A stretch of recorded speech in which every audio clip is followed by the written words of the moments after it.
Good day and welcome to today's web talk, Equipping Students with Knowledge and Skills. This is the first of a series we will bring you entitled Fighting Back, Responses to Jew Hatred. I'm Andrea Spindle, Executive Director of the Canadian Anti-Semitism Education Foundation, and it's with pleasure that I thank Eric Slavens, today's web talk sponsor. Eric and I spoke about the value of the webinars that CAEF is producing, and he offered to be our first sponsor and to encourage others to support future web talks. So special thanks to Eric and to our promotional partners, Club Z, Hasbara Fellowships, Koren Canada, the Lawfare Project, the Canadian Institute for Jewish Research, Adath Israel Synagogue, Beit Raim Synagogue, Jewish Resistance, the Atlanta Israel Coalition, Beth Tikva Synagogue, the North Carolina Israel Coalition, Americans for a Safe Israel, and End Jew Hatred Canada. Working together, creating partnerships and coalitions is extremely important as we take on ever greater challenges in facing down anti-Semitism. This series, Fighting Back, will feature experts who have identified effective strategies and tactics for addressing some of the virulent Jew hatred and anti-Zionism that we are facing today. If you have a concern or a topic to suggest, please feel free to send it to me at Andrea, A-N-D-R-I-A, @caef.ca. And if you wish to sponsor our webinar and receive a charitable tax receipt, please be in touch.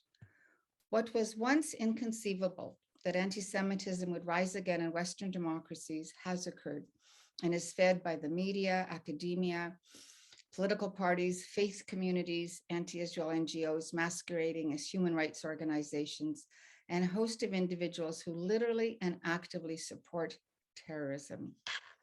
This latter may be fueled by their connection to countries like Iran that wish to destroy Israel entirely. Such individuals and organizations are tolerated in our society because of the very liberalism and free expression that is a hallmark of our free and just civil society. So strong measures are required. And I would remind people that Elie Wiesel said that we should not tolerate the intolerable. So now when I hear the word tolerance, I cringe. Pay attention to what you're being asked to tolerate.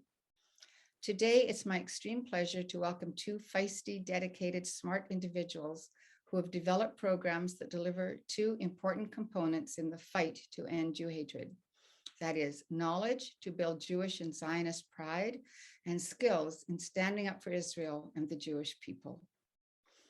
Masha Merkulova founded Club Z, and we're in Canada, so I'll probably say Club Z a few times, to provide teens with a platform to connect to Israel, Jewish history, and Zionism, and with one another. Born in the former Soviet Union, Masha did not know that she was Jewish. As she grew up, she began to question her identity and embrace Zionism, realizing that it is a movement for justice that corrects many wrongs throughout history. Before founding Club Z in 2011, Masha spent more than a decade as a Jewish community activist in the San Francisco Bay Area, spearheading efforts to address anti-Semitism on campus and to advocate for Israel. And during those years, she witnessed the need for teens to have their own platform, and thus she formed Club Z. Masha is a commentator in print media with op-eds that have appeared in the Jewish News Syndicate and on Fox News. Her writing focuses on anti-Semitism, bigotry, and the delegitimization of Israel. I love her chosen title, Chief Zionist Officer. Masha is also a member of the coordinating committee of the grassroots movement End Jew Hatred, of which Club Z is a partner organization, as is CAEF. Daniel Koren is the Canadian director of Hasbara Fellowships. He was born in Rehovot, Israel, and raised in Toronto. Daniel has maintained a close relationship with the state of Israel, and before COVID, I know he visited frequently. Daniel is a longtime Jewish community professional with a background in journalism and media relations. He has worked in marketing with the United Jewish Appeal of Greater Toronto and previously wrote for Shalom Toronto and the Canadian Jewish News, and he was previously communications manager for B'nai B'rith Canada.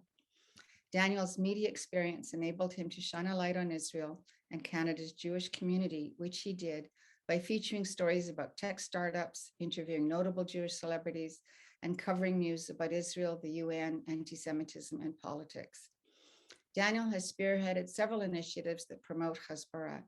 He gives talks to university students and does media interviews and has reached tens of thousands of users on social media. And Daniel is part of the working group against Jew hatred in Ontario, of which CAEF is also a partner. I know you will find Masha and Daniel to be passionate and engaging, and we will be joined by Anita Bromberg after their presentations. She is the president of CAEF, and she will handle our Q&A section of the program. So please, if you have questions, put them in the Q&A box on your Zoom screen, not in chat. We'll pay attention to the questions in Q&A. The webinar is being recorded, and the video will be distributed to everyone who has been registered. So, Masha, would you kindly begin with your presentation? I would love to. Thank you, Andrea, very much. Really, you have started your own movement where now we're all really look forward to, who is Andrea going to bring next? And it is a huge, huge honor to be a guest on this platform. Thank you very much. Thank you, Daniel, for being here. And of course, thank you for everybody tuning in, and also those people that will watch afterwards. I'd like to just give a very brief overview of why Club Z was started, and then dive more into what we have found that works. So, Andrea, you mentioned that I come from the former Soviet Union. I had really very much zero upbringing as far as Jewishly. And once we came to the United States, and once I discovered the story of Israel, I became really one of those, like enlightened zealots I had a huge minivan, Honda Odyssey. And so in 2008, 2009, with cast lead, right? My car was decorated with Israeli flags, and I would print out, how many rockets fell every day, right? And I had like a propaganda machine, right, that would drive around Silicon Valley, just informing people what was going on. And through that work, really through street activism, I started also working with our very local small nonprofit. And we were working with students in 4 campuses: UC Berkeley, UC Santa Cruz, Stanford University, and San Jose State University. And it is through working with those students. Now, it was a volunteer basis. I spent 17 years in healthcare, but it's working with those students, talking to these very bright students who are in the top universities, who are pro-Israel, who have received 12 years of Jewish education, have gone through Jewish day schools, summer camps, have been to Israel. And what happens is that they're having 2 different conversations, right? They're talking about Innovation Nation and cherry tomatoes, and their counters are talking about you have built your greenhouses on stolen land, you are a thief. Those are 2 different conversations, and our kids are not being prepared. And I thought to myself, we are the worst parents in the history of parenting. We are spending hundreds of thousands of dollars on this education, but we're not actually preparing them for what they're going to be facing. This is insane. And so I thought that the only way of doing this, now, this idea was 10 years ago. It wasn't controversial, but our kids need a vaccination. Our kids need to smell the stench of Jew hatred. They need to understand what it is so that they're not shocked, so that they're not afraid when their professor comes, or when their classmate comes, or when their roommate comes and tells them that Zionists are, white supremacists that are killing poor Palestinian children, they're not shocked. They can actually take a breath, they can remain calm, and they can stand up for themselves. And here's something else that we realized, and that is asking an American or Canadian Jewish teenager to, quote unquote, stand up for Israel, that's a lot of chutzpah, right? Why would a California Jewish teen or even a New York Jewish teen stand up for it? Thousands of miles away, powerful military, wonderful economy. No Israeli that I know wakes up in the morning worried, oh, I wonder if Sarah or David on a campus will stand up for me. They can take care of themselves. What Jews need to start understanding, and what American and Canadian Jewish parents need to understand, it's not about Israel anymore. BDS was never about Israel. It is about us here. It's about Jew hatred here. So if you are raising a child to be a proud Jew, you need to give the child the dignity and the skills to stand up for their own dignity. So when a terrorist takes hostage, a synagogue, and the FBI is trying to claim this was not a Jewish target, right? Any Jewish teenager could say, Mr. FBI, you are full of it. Because yes, it is indeed an act of Jew hatred. It is directed directly at me, because if I were in that synagogue, I would be stuck there. And our kids need to understand that the rockets that are flying from Gaza to Tel Aviv, if they had the capability of flying them to, Boca Raton, they would fly to Boca Raton. They would fly to New York, right? If you're a Jew, you're a target. Now, I'm hearing that, oh, you're so, you're just,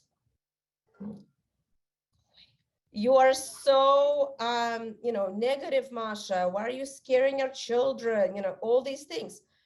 But here's the thing, our kids need to have a reality check. They have to.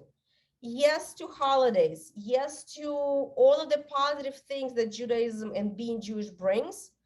And yes, we need to teach them some basic things, right?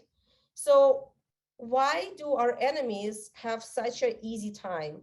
Because their slogans are very short. Free Palestine. Nobody knows what it is. Nobody knows what it means, but it's free Palestine, right? Where for us, ask a Jewish studies professor where the Jews come from. You're going to get a 45-minute lecture, right? And what he or she will actually say where the Jews come from? No, it's too complicated, right? So we uncomplicate it for them. We say very clearly, Jews are from Judea, right? Let's stop being so complicated. It's not that difficult. Our educational establishment, they love talking about nuance and shade of gray and complexity. Great. But here's the thing, before you start talking about shades of gray, what you need to understand is you need to have the anchors. You need to first identify what is white, what is black. Okay, white and black. Now we can be talking about shades of gray. If all you're doing is talking about shades of gray, how complex it is, you're confusing them. You're confusing the kids. And if you're starting these conversations when they're in college, that is a burden. And that's not fair. Why do our kids, I don't know of any other people whose parents are now viewing colleges and touring colleges with the lens of how bad is it for my ethnic minority child, right? I have Filipino friends. I have friends from all over the place. I worked as a nurse for 17 years. I promise you, I have a very diverse group of people. I don't know any of them who are viewing the colleges through the lens of how bad is it for my people. And we need to turn it around and make it, this is a privilege for you to speak up on behalf of the Jewish people. That's an honor, that's a privilege, because there are so few of us. Your voice matters. What you say to your roommate will change that roommate's life if you know how to say it and what to say. right? But if we're sending our kids and we're like, okay, well, you know what? You're Jewish, so stand up for Israel. Put up an Israeli flag on your wall, and yeah, good luck. What is that? What kind of parents are these? That's not fair. So what do? Club Z starts with teenagers. 8th grade, they're celebrated their bar bat mitzvah, hooray. And usually this is when the Jewish education kind of like takes the dive, right? Let's keep that going. Club Z is a marriage between a serious academic education, right? The kids get in a year, they get about 60 hours of academic lectures and seminars and workshops. And it is fun. It's like a BBYO mirroring Right On for Israel, if you will, right? And they produce Club C. So we have a lot of social interaction, a lot of hanging out, but it's a very serious program. Why do we do that? I'll give you just one example. And today is Thursday, so it resolved yesterday. So in December, one of our students, she's an 11th grader, she called me and she said, Masha, today our history teacher covered World War II, and she mentioned, and I quote, Kristallnacht was a battle in Germany that prompted American forces to get involved in World War II. Okay, this is a history teacher. You have to understand, right? Okay. So our little Michal, you have to understand, this is a young lady who is, she's a force, but you would never know, right? She's tiny, she's short, she speaks, so she took her to task, and the teacher said, okay, fine, next period, we'll talk about the Holocaust. So next period, she spent 2 minutes talking about Holocaust. She basically compared it to Japanese internment camps in the United States. That was the comparison. So Michal would not let it go. And the teacher said, fine, the first lesson back from winter break, I will give you half of the period. You can do your own presentation. So we had worked with Michal. Yesterday, she gave that presentation. Before she gave the presentation to the class, the teacher wanted to see it. And when Michal finished the presentation, she called us. She said the teacher was crying. What do you mean, Michal? The teacher had no idea about the Holocaust. She didn't know. She thought Holocaust was one camp, one time, and that was it.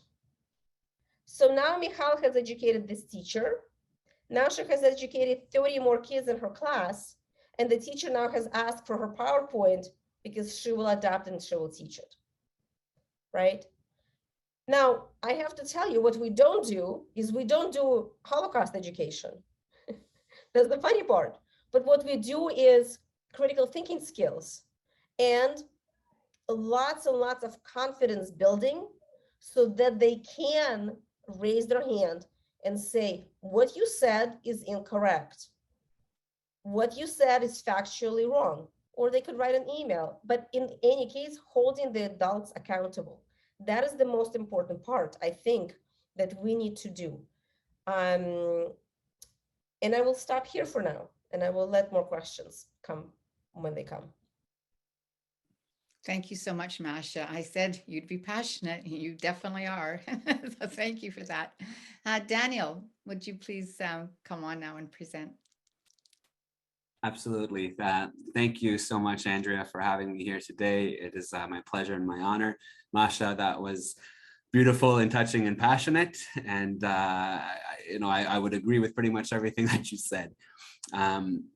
Hasbara Fellowships Canada, which I'm the executive director, has been around since 2001. And in Canada, we've been an organization since 2016. So I still have, we still have a very startup mentality, I would say, but we've been growing, and I think especially since the conflict last May, people have really seen the need for what we're doing, and I think all of us understand that this battleground right now is happening indeed on campus and even in high schools. From our organization, I can only speak obviously to Canada, and any of the examples I'll be speaking to today would be from Canada.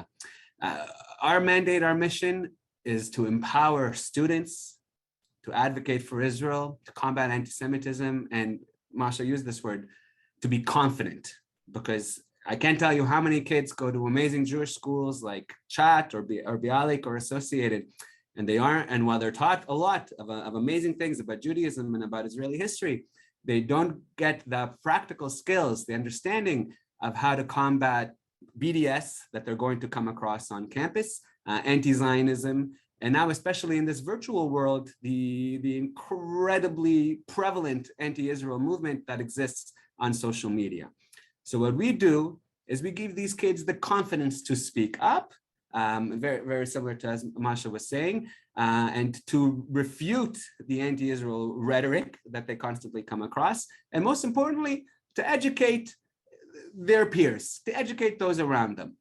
We abide this rule, the 70% rule, when it comes to campus, because we tell them, don't go to campus and find the other Jews and pro-Israel people and preach to the choir. And don't go find the anti-Israel groups and the SJPs and try to change their minds, because you're probably not going to.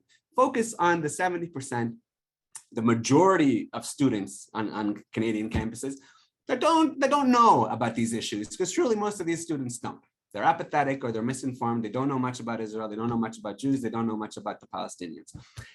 And by taking this approach, we're able to have conversations with these students. And because our fellows and our student leaders are confident, after being involved with Hasbara, they're able to actually change minds. I always like to say, we're not going to eradicate the anti-Israel mentality that exists in academia. It is too far gone. It is too ingrained. It's been there for decades and it's only gotten worse. We're not going to change that, right? Professors have hired like-minded anti-Israel professors for decades. That's academia. What we can do is we can impact change at a grassroots level by ensuring that our students are speaking up, that our students are refuting their professors, that our students are sharing their voice as Jews and as Zionists, because right now there is a campaign that seeks to completely rewrite what it is to be Jewish. It completely eradicate what our Jewish history and frame it from a political perspective that suits the radical left. This is what we're seeing, and this is what's happened on campus. We feel very strongly that Jews are an indigenous people. We are indigenous to Israel, and this is very central to what we do and what we teach to our students. And I like to make this analogy. If you have a person that moves to Canada from Mexico, and for 100 years they're in Canada, but they're continuing to speak Spanish, they're eating Mexican foods, they're maintaining every single part of their Mexican culture, their Mexican heritage, they're still Mexican 100 years later. Same goes for the Jews, only we've done it for thousands of years, that we have maintained every single aspect of our identity, of our culture, of our traditions, our language. All of this comes from Israel. Every single aspect of Judaism comes from Israel. It is a land-based, not just a religion, by the way, because we are a nation and a people. And I think most people today understand that. I don't know if we've always understood that, and I think that's what's led to some of these problems. I don't think there was enough explanations, in our community, and enough conversations. I think Masha, you hit it on the head earlier. When some of these parents were having these conversations because they were difficult, so they said, oh yeah, your grandparents are from Poland, so we're Polish Jews, we're German Jews. There's no such thing. There is no such thing. There is no Polish Jew, there's no German Jew. We are all from Israel. That is where Jews come from, right? The diaspora experiences that we've had are simply that, the diaspora experiences.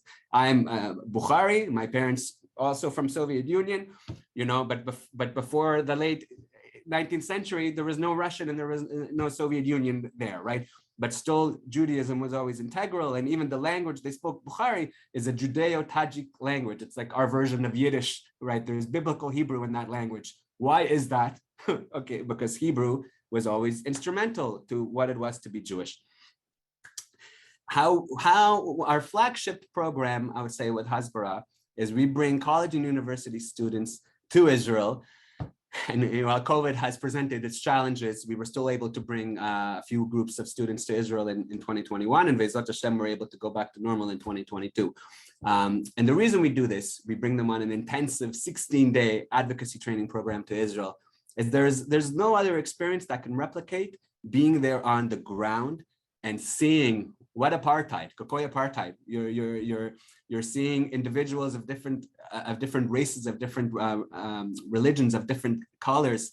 I always say, you go in a cab, you don't know if the taxi driver is Jewish or Arab because they look so similar, right? The majority of Jews who are in Israel are Mizrahi. They're considered, Jews of color from Middle Eastern countries, from North African countries. And just by bringing students there already, that already makes a massive impact. The bigger impact would be having conversations with these people, having conversations with Israelis, with Muslims, with Palestinian Arabs, with Christians, seeing that there's many different perspectives on the ground. This is not a zero-sum game, and this is not something that can be applied from a Western mindset. The Western mindset now especially is all centered on race, is all centered around Black versus white. And because the majority of Jews in North America are Ashkenazi and white passing, right? And because they've been here longer, than Jews from Soviet Union or Jews from, Iraq and Syria and the Middle East, the anti-Israel movement has been able to successfully frame Jews as a white people, right? And when you bring these people to Israel, and we have non-Jewish fellows who come on our trip, they see, wow, right? It's shocking to them. We have them speak to, again, we have a program called Meet the Israelis, where we make sure they hear different perspectives on the ground. To me, because we are in Canada, our organization doesn't take a political stance. We don't talk about one state, two state confederation. That's not up for us to decide. We're in Canada, right? That's up for them to decide. What we can do here is foster, and create an example where we should support Israelis and Palestinian Arabs, where we should support coexistence for people to be able to live together in whichever way makes sense for them. Neither of these peoples are going anywhere, right? And the most important thing I would say that they take from it is they see that BDS and the anti-Israel movement is actually detrimental to Palestinians, that it costs them their jobs, it costs them money. We did this week a session with an Israeli and a Palestinian from Habayit, which is one of the only organizations that has like many Palestinian Arabs that are actually trying to foster coexistence. And he said, the Palestinian Arab who was speaking, that the media and North American media try to paint us as like all poor, desolate Gazans, but that's actually far from the case. And the majority of us are not. There's many of us that are not terrorists or that don't want to see this war, though of course there are many who do, but we just want to put food on the table like anyone else. We want to put food on the table. Why do you see thousands every single day trying to cross the border into Israel? For what reason? Because they're going to work, they're going to make money, and BDS is harmful to them. And when you have these students coming and speaking to these people, and you have them learning from them and seeing, wow, like this Students for Justice in Palestine and these groups on campus, they're harming the very people they claim to support, right? Furthermore, they learned that Zionism, this beautiful movement of ours, has actually allowed for Jews and Muslims and Christians to coexist in this land, which certainly was not happening prior to Zionism. So in my opinion, that experience that we give to these students, for college and university students from across Canada and also our sister organization in the States, it's an unprecedented experience where they're able to make incredible friends, where they're able to see the realities on the ground. And then when they come back to campus, they have criteria as part of their fellowships program for them to educate, as I said, the 70%. So how do we do that? And I have a couple of things I can actually show you here. So I'll share my screen. Can we see my screen, Andrea? Yes. Beautiful. So this is from our summer trip this year where we had a few students. So one of the things that we're very, very vocal about is coalition building and being involved with student government. As Jews are a minority, I am a minority within a minority, and it is important for us to speak up and for us to make our voices heard and our presence felt. How do we do that? Getting involved with student government is very, very important if they can. Furthermore, it's about building coalitions with other groups. It's about showing them that we're Zionists, we're not anti-Arab, anti-Palestinian, anti-Muslim. That is the farthest thing. And for students, especially, most students today are idealistic, right? They're young, they want to see peace, they want to see coexistence. This is what students want. And it's actually a beautiful thing. When I spent time with them this summer, it reminded me, idealism is actually not such a bad thing, right? A lot of us probably said, oh, that could never happen. We'll never see Gulf states like United Arab Emirates, where you weren't allowed to talk to Israel about Israel, make peace. And look now at the extraordinary changes that are happening, right? In my view, nothing is impossible. It will take a lot of time, decades and decades, but we have to plant the seeds now. So this, for example, the photo that I'm showing you is from University of British Columbia, where our students took part in a multicultural food swap. And there were groups from Turkish students associations, from Mexican students associations, and these groups were coexisting. We're sharing each other's food, we're sharing each other's culture, and these students, this Israel club that two of our fellows started at UBC, were able to make phenomenal relationships with these other students. Because we are very small in numbers. So it's very important now more than ever to build real allyships. Where social media especially is a numbers game. And as long as there's a billion Muslims and their allies, and not to say that all Muslims are anti-Israel, absolutely not, as I've already spoken to, but unfortunately there is certainly an anti-Semitism problem in certain Muslim countries. And certainly a lot of that has echoed and reverberated through social media.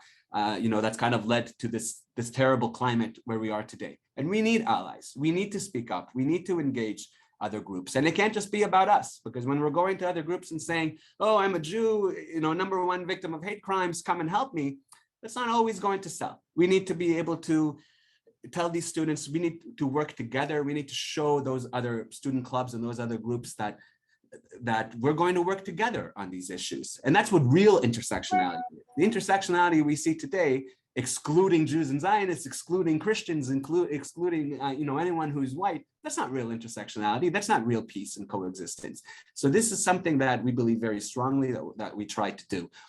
Another campaign that we have recently done is this multi-language campaign, where we have campaigns in different languages. So if you can see, these are some of the flashcards. This is United Arab Emirates. It's in Arabic. This is China. And this is Russia.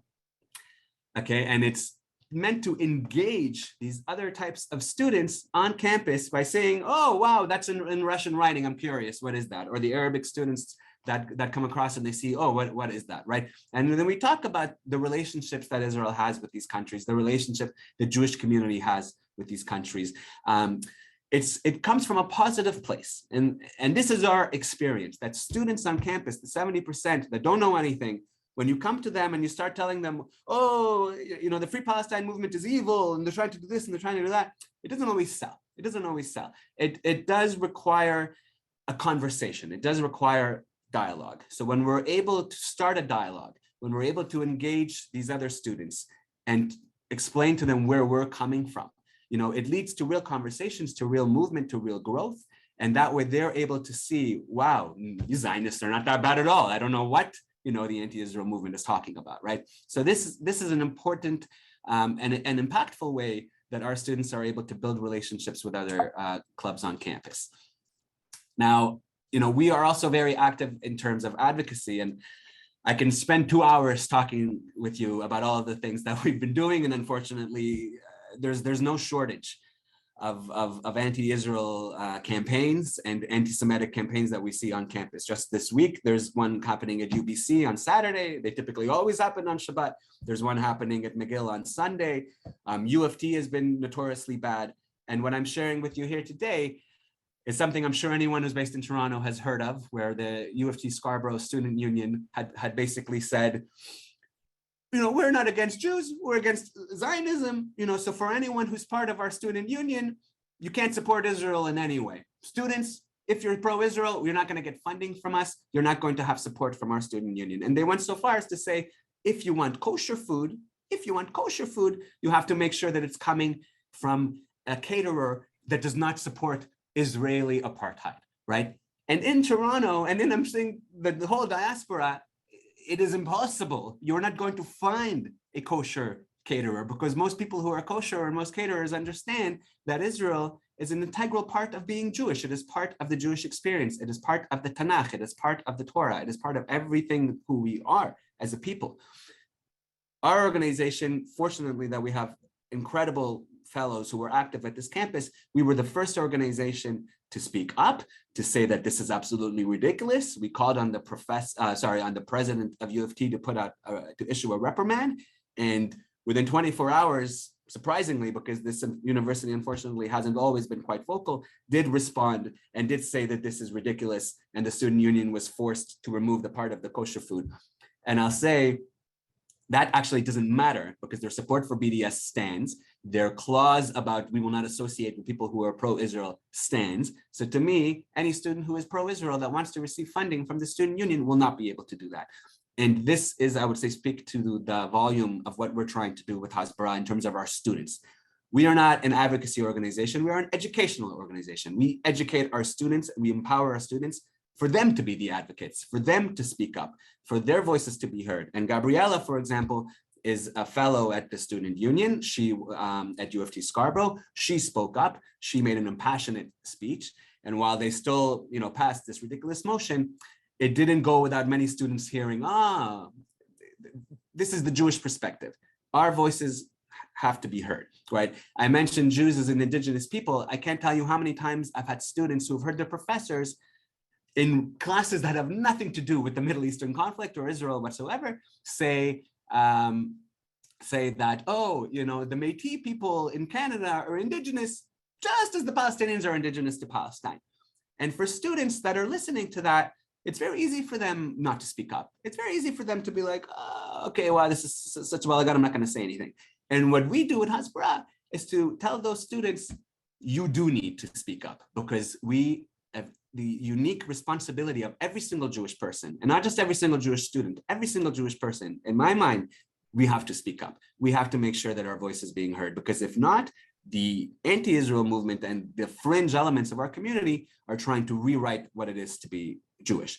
So for one particular experience, I did have a student who then spoke up to the professor and said, by saying that the Palestinians are indigenous and not mentioning the Jews, you're speaking to the experience of one people at the expense of another. Could you not have mentioned at least, that both of these peoples have, a claim to the land? And miraculously, there were many students who typed in on the chat, because this was a virtual class, saying, yeah, she's right. Why were the Jews not mentioned? Why is this coming from this politically one-sided narrative? And unfortunately, that's what it is at professors. And that would require another session to tell you every single professor that has an agenda here, unfortunately. And again, and I said, we're not going to eradicate that mentality from academia. What we can do is make sure that our students are letting those other students know that this is not accurate. Another thing I would say that we're very active, and I, as Andrea had mentioned, thank you, as I come from a communications background, I come from a journalism background, and I believe very strongly in writing. I believe very strongly in having students submit op-eds and students submitting their editorials, their perspectives. I think anyone here who's from Canada would know that the McGill Daily, for example, is the most notoriously anti-Israel, anti-Semitic student newspaper in the country. They have a staunchly anti-Zionist editorial stance.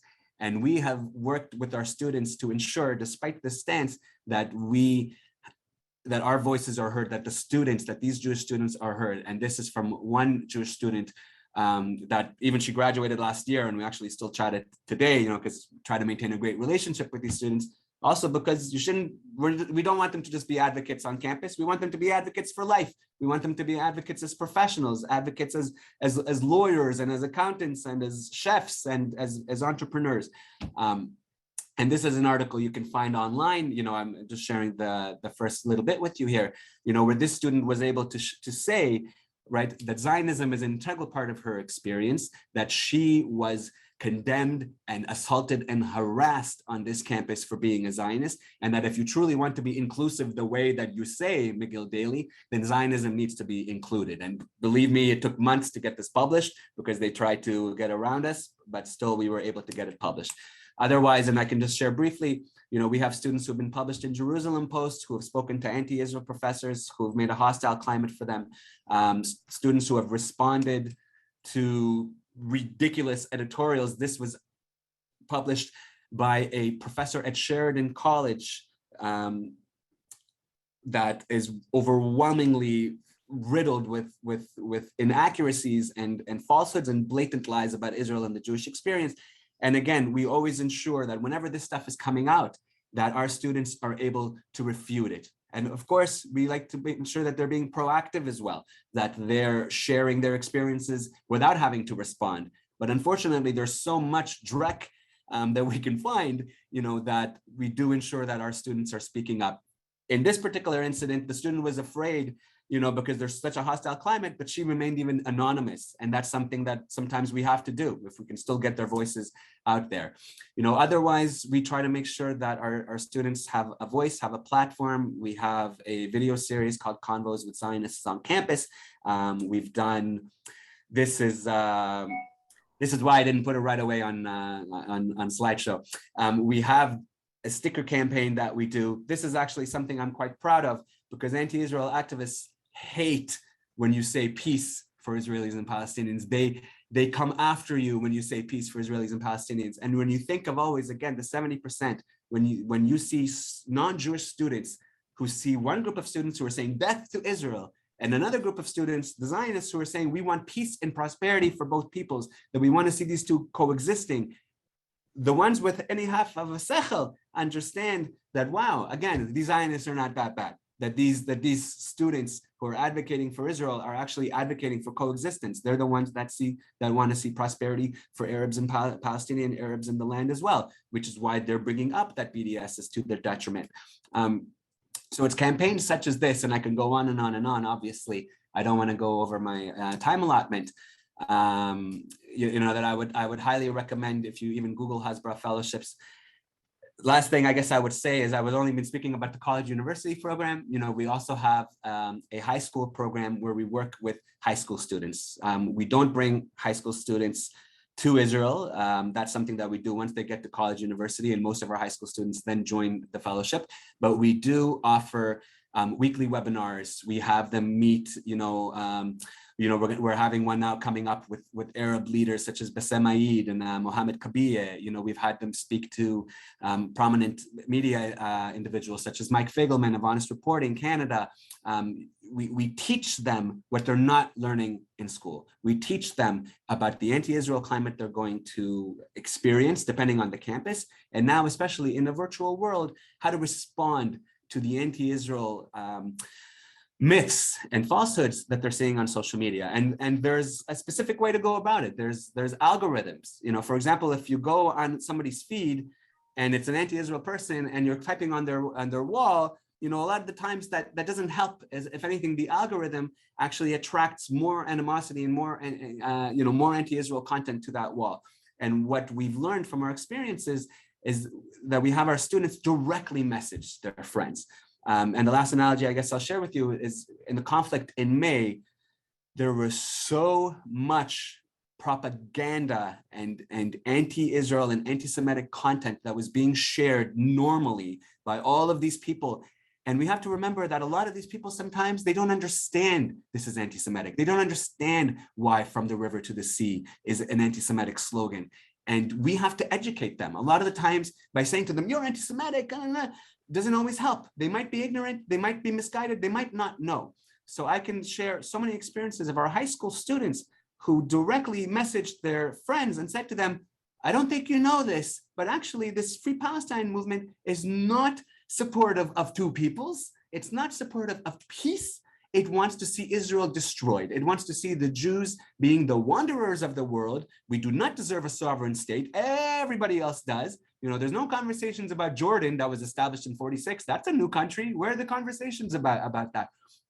And many of these students said, wow, I had no idea, right? And it's a matter of directly messaging them many of these times so that you can have conversations, that you remember there's a human being on the other end of that screen. And a lot of the times, that's what worked. And I can share so many stories where these friends of these students have said, wow, I didn't know, I'm going to remove my post. And really, again, if we don't give these students the confidence, the understanding, the history, the black and the white, as Masha said earlier, then they're not going to know and they're not going to speak up. And it's up to them. These are the future leaders of our community. We have to make sure that they're speaking up. And that's really what we're all about.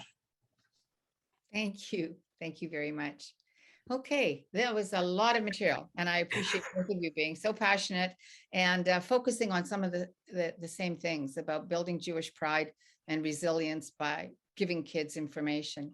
So Anita, there are a few questions. Do you want to lead off? Thank you. Thank you for those insightful presentations. There are a lot of questions, and so we'll be mindful of time.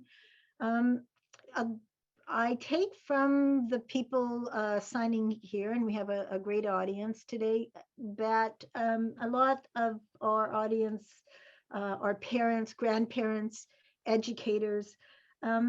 So one of the questions coming through is, what's the most important message from your point of view, from the work you do, that you'd like to share with parents and grandparents? When do we start sharing those messages with our kids? Masha, go ahead. You start sharing these messages when your child is born. That's when you start sharing these messages. Israel should be part of a daily life. Kids should know what's happening in Israel. It should not be, okay, children, today no. When you scroll on your phone through the feed and you're seeing that, God forbid, there is an earthquake in Japan, we're all gonna pause. We're gonna think how bad it is. We're gonna feel bad for the victims. But when we scroll and we see something is happening in Israel, we're like, where is this? Where is my family? Where are my friends, right? We are one people. And so this is my biggest, so here's my biggest message to the parents. Do not outsource Israel and Jewish education to Jewish educational institutions, because they have failed us, period. I'm not gonna be mincing words, but if you're paying, hundreds of thousands of dollars for your Jewish education, if your kid goes to Jewish high school, there is less than 1% chance that your child is going to be prepared to become a Hasbara fellow, because students are not learning it. Schools are not teaching it for the simple reason Israel is a controversial subject. So the schools don't want to be controversial.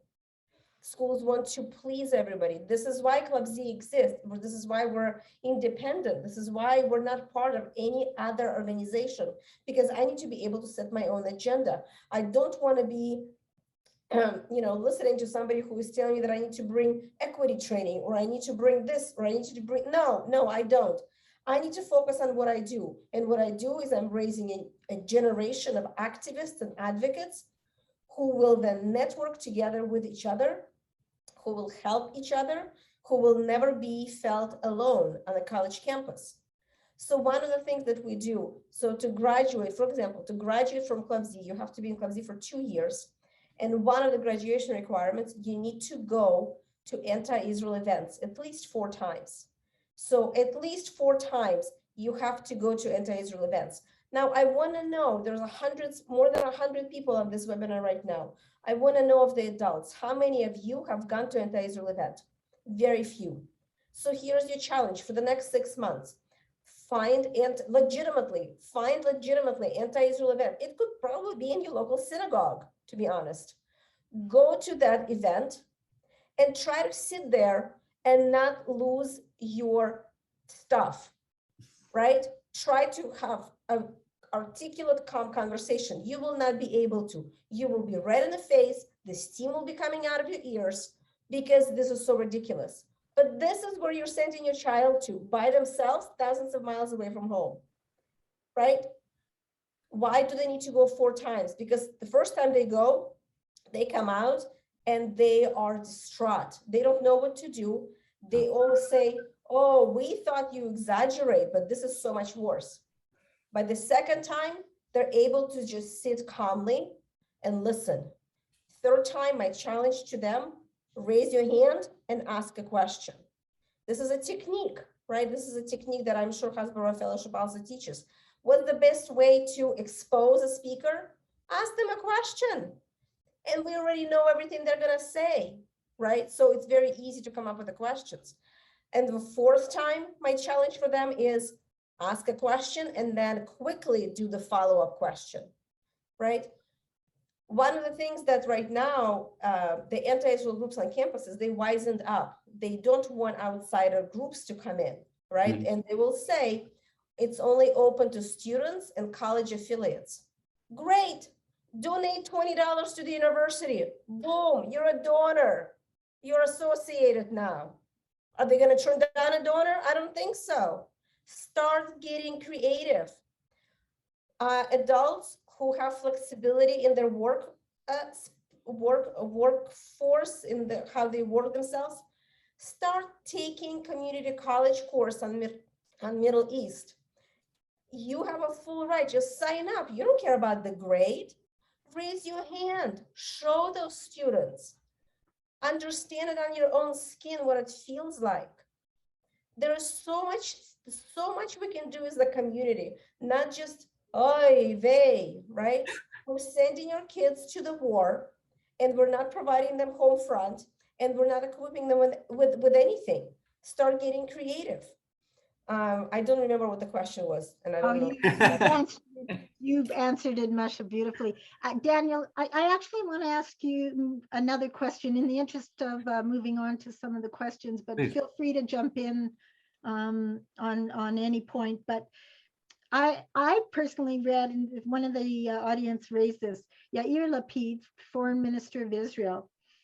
He recently wrote, and I'm going to look away just to quote it a bit, that we're going to see an intense and effective campaign against Israel in 2022, focused on the apartheid false, if I have to add the word false slur. Mm-hmm. How are you prepared? Both of this is a question, obviously, both of you should chime in on, but how are your organizations, how are you personally ready to meet that threat right on, head on? It's a tangible threat, he said. Are you ready for it, or are students ready for it? Listen, I would say the false smear of Israel being an apartheid country has been around, unfortunately, for decades. It's something already, I would say, our students are facing, and it's part of our education with Hasbara from day one. This notion that Israel is an apartheid country is offensive to anyone who's actually experienced apartheid, and it's important to be able to expose those narratives that can really dispel that. So I had mentioned, for example, there was recently an article called "The Emergence of Arab Zionism," right, where they were showing all of these incredible Arab Zionist leaders, who acknowledge that Zionism does not negate, the experience of Palestinian Arabs or other Arabs, that Zionism is simply the self-determination movement of Jews. And they acknowledge that Jews have been in the Middle East for millennia, right? When you hear of this, like the accusations are actually silly, like they're funny in a way, like you see me chuckling at some of these things when you hear that there's no such thing as Israeli food, like literally like hummus is like a Levantine food that was mentioned like in the Bible, like there's Jews that have been in the Middle East for millennia, and there's various ways to prove it. Me personally, I always try to remember, and Hasbara, we always try to remember that when we're dealing with students, right? And today, nowadays, students are very progressive. We don't mention the Torah off the bat. We don't mention the Bible because that turns them off. What do we mention? We mention archaeology. We mention genetics. We mention history, right? There are various ways that you can make a very solid argument that show that the Jews are indigenous to this land and that Jews have been in this land, right? In terms of the apartheid slur, obviously, when you have Arab speakers who are vocal, and Israeli Arabs like Yosef Haddad, who are vocal that there is no such thing as apartheid, we want to expose those individuals to wider audiences. And again, to the 70%, to students who aren't, anti-Israel activists, but they're the ones they're the ones that everybody's going after, right? Because again, the anti-Israel people are the anti-Israel people.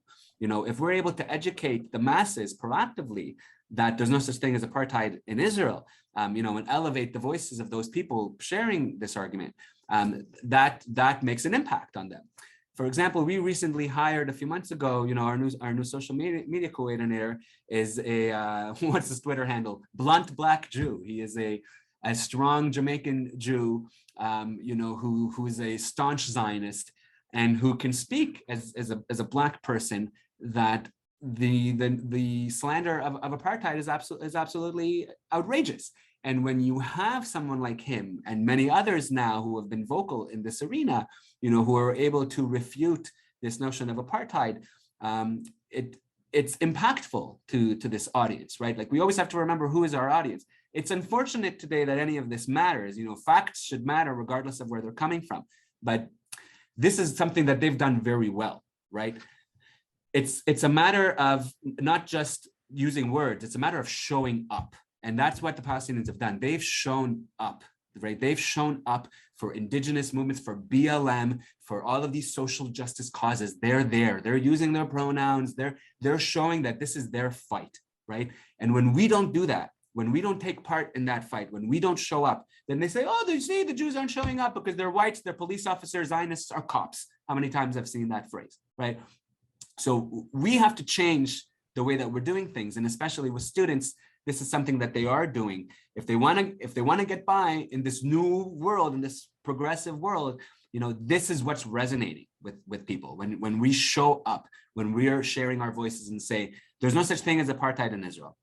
Yeah, and Masha, on that note too, is Club Z or Club Z prepared, and are the students ready for this kind of onslaught that we're being warned is coming, certainly with UN activity and so forth?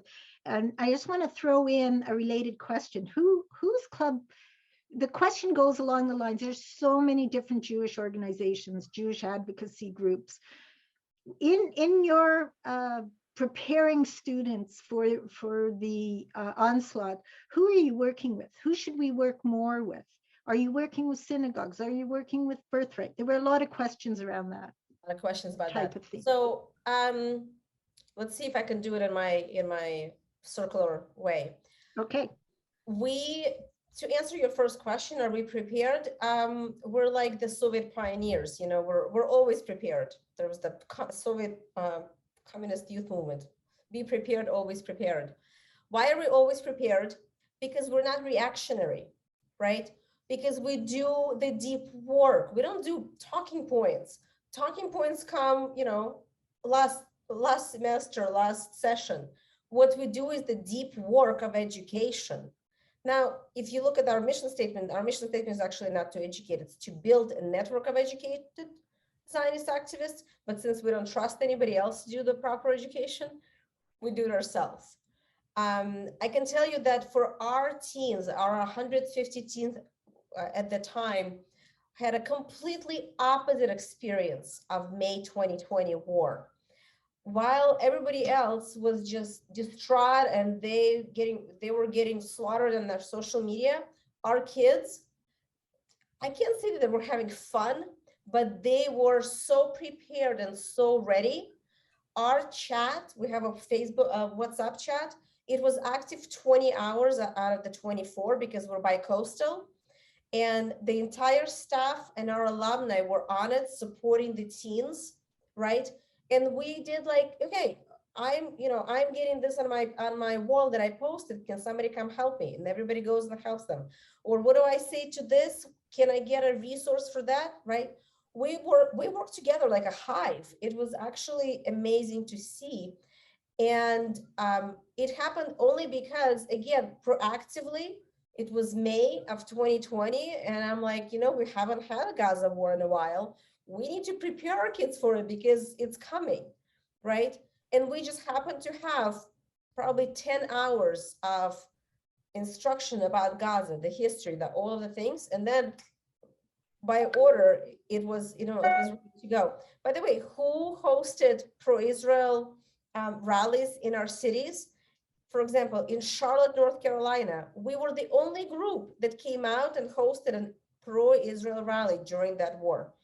In Silicon Valley, we were the only group who organized about 150 Russian Jews who came out in one voice to say, this is not complicated. This is not about Bibi, because Israelis were like, oh, if I come out, I'm going to be supporting Bibi.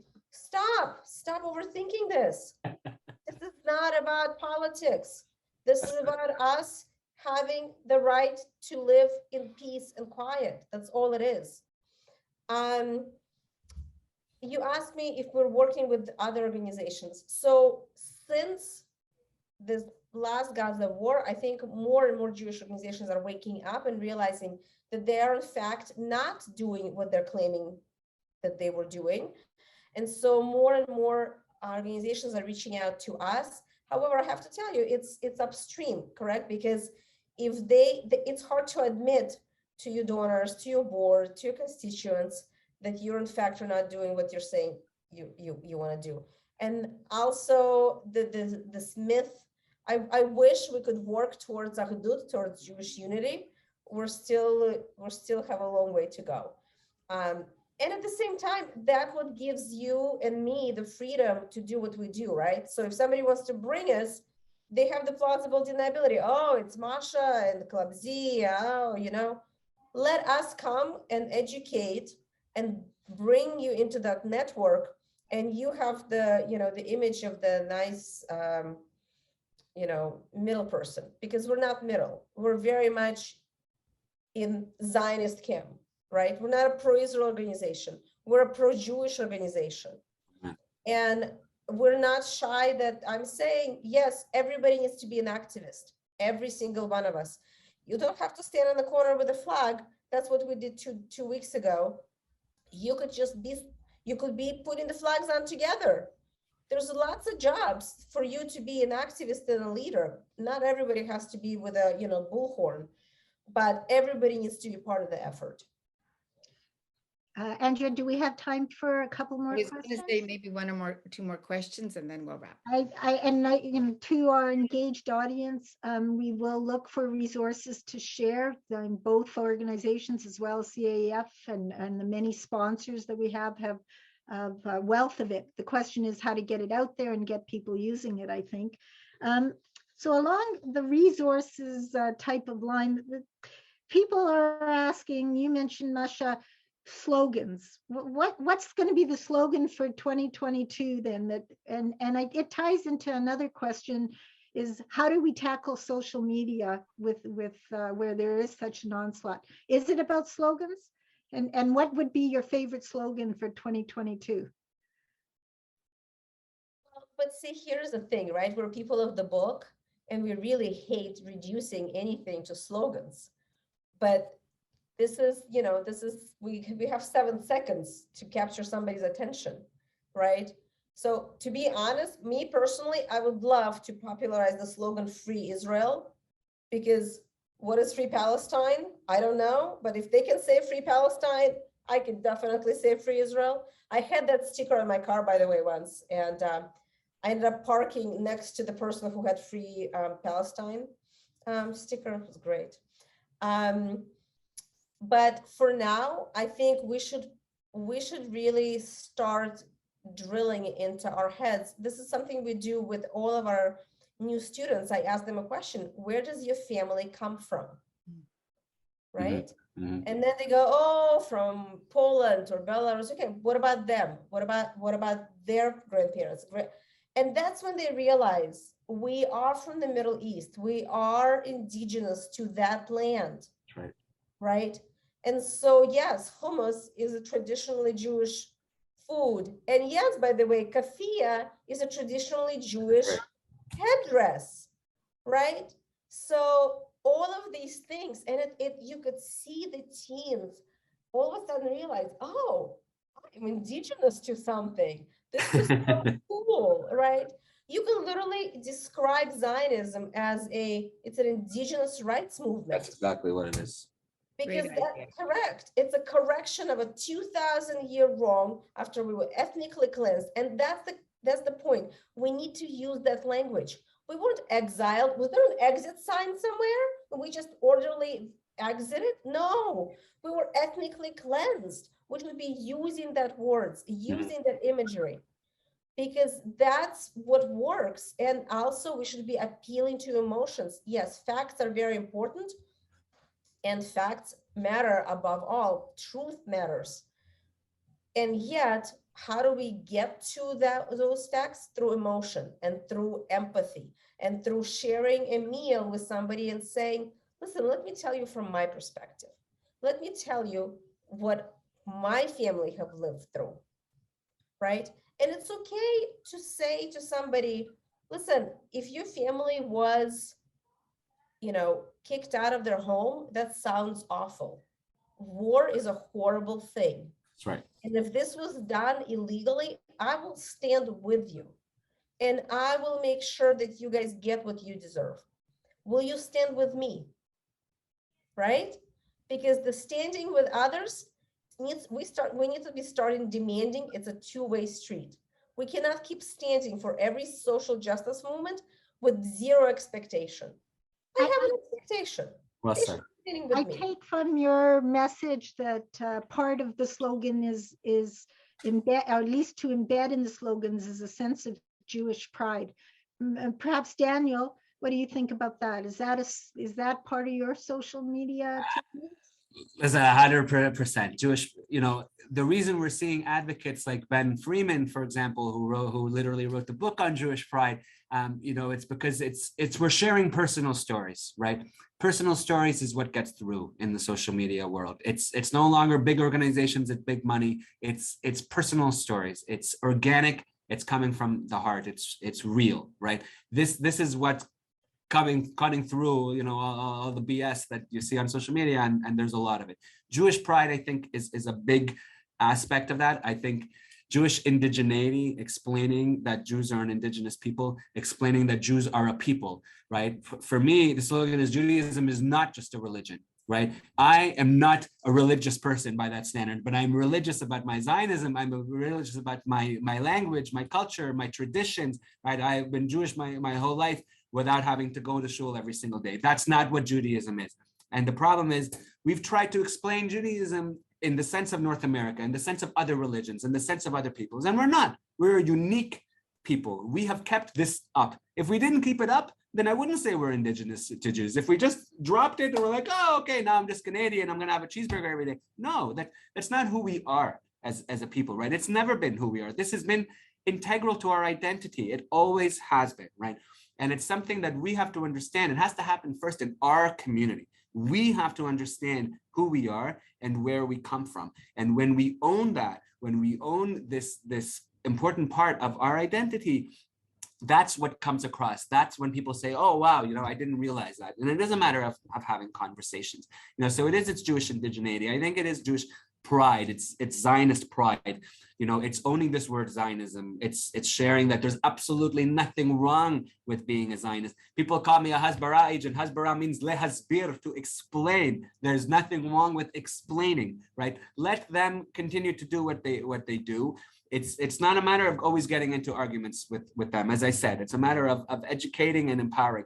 I actually even love, I had mentioned those stickers, these peace and prosperity stickers in that campaign, because it angers the anti-Israel activists to no end when they see that we are fighting for coexistence, when we want to have Arab speakers, when we want to show that, hey, we had offered peace and we've accepted peace on so many times, when Jordan was just given a state and we were offered this little piece of land, we still said yes, right? This is the stuff that nobody knows. Nobody knows that 850,000 Jews were ethnically cleansed, were kicked out of their lands, that they left nothing.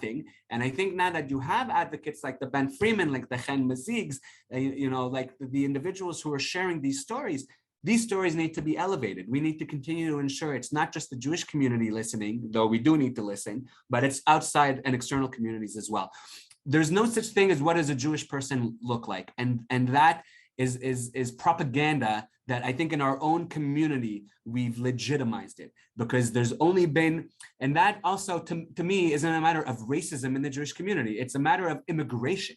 The majority of Jews in Canada were Ashkenazi, so they did or white passing. And then in the 80s and 90s, you had a lot more, like Jews from Ethiopia came only in the 90s. So because we didn't have Ethiopian Jews working, does that mean all these organizations were racist? No, there were no Ethiopian Jews here, right? And there weren't Bukhari Jews either. I don't know any other Bukhari Jews that work in any of these organizations, by the way, but we only got here in the 90s. So it doesn't need to be this matter of, white Jew versus Jew of color, or this and that. That, in my view, it's not helpful. We are all Jews. We need to get rid of the semantics. I don't care if you're Reform. I don't care if you're Orthodox. I truly don't care. If we can stand and understand that we come from Israel, this is our place, that's it. That's all that matters. And that's why, me personally, I'll work with people and talk to people that I disagree with them politically, because we're never, ever, ever going to agree. And every single Jewish org is trying to find a way to agree.